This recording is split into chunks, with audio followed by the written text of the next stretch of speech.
Hi guys, good afternoon. Samahan nyo nga pala ako gumawa ng mini vlog. At syempre bago ko nga pala simulan ng lahat, ito na nga pala, share ko nga lang din dahil nga nahinto nga pala ako sa pagluluto nga ng ulam. At dahil nga nahinto nga pala ako sa pagbablog, ito na sisimulan ko nga ulit. At syempre ito na nga pala guys, dahil nga pala nahinto nga pala ako sa pagbablog, dahil nga nakalunok nga pala ako ng malaking pakuan. At ito na nga pala siya, 6 months na nga pala siya sa loob ng tiyan ko. At 3 months na nga lang pala yung naantay ko, lalabas na nga yung kamini ko. At ito na nga pala dahil nga madalas na ako na nga lang din para mag-isa dito. At dahil nga nabuboard na nga ako, natayo na nga rin pala ako ng maliit na sari-sari store. At dahil nga para dagdag na rin nga talaga siya sa income. At hindi rin naman talaga inaasahan ng boyfriend ko na masipag nga rin talaga akong tao. At ako nga pala yung tao na hindi nabubuhay ng walang ginagawa sa araw-araw.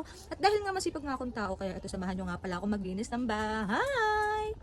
At ito na nga guys, magsisimula na nga pala ako sa lababo. At samahan nyo na nga ako magsimula. At syempre sisimulan natin sa paghuhugas ng pinggan dahil nga dami ko na nga talagang hugasan. At may kalam dahil nga may bumibili. Ano yun ba? Ano ba yun? Ay nako! Jackie! At narinig nyo nga naman talaga at may nangungutang pa nga. At yun nga yung pamangkin nga ng aking jowa. Iyan! So syempre magsisimula na tayo sa paghuhugas ng pinggan.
Nilalagyan ng laman dahil mahirap nga siya hugasan. Nalagyan ko na siya isang beses lang kaso hindi ko na inulit kasi nga mahirap siya hugasan sa loob.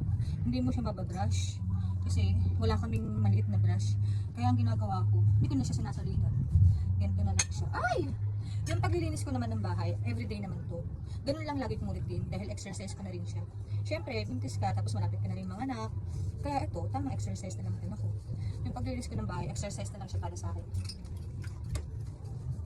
Para pagka magpapahinga ka na, masarap na sa pakiramdam kasi ang linis ng bahay mo. Tapos ikaw pa mismo naglinis. Kaya nung dati, nung share ko lang nung madalas kami nasa Caloocan, nandito kasi kami sa bahay ng boyfriend ko. Nung madalas kami nasa Caloocan, tapos may ibang natutulog dito, pero mga pinsan din naman niya. Minsan nagagalit talaga ako. Magiging totoo na ako. Nagagalit talaga ako kasi minsan uuwi ako dito, magulo, makalat. Kaya ang pinubungangaan ko yung boyfriend ko. Wait lang guys. Ano po yun? Ayun nga, to be continue. Kaya nagagalit ako kasi nga syempre, uwi ka madumi, tapos makalat, diba? Pero kasalanan din naman kasi, kasalanan ko rin naman kasi kung bakit ganun. Kasi nga, hindi ko nga inuuwian. Simula nung nagbuntis ako parang, kasi may bali-balita, ganun. Na basta share ko lang.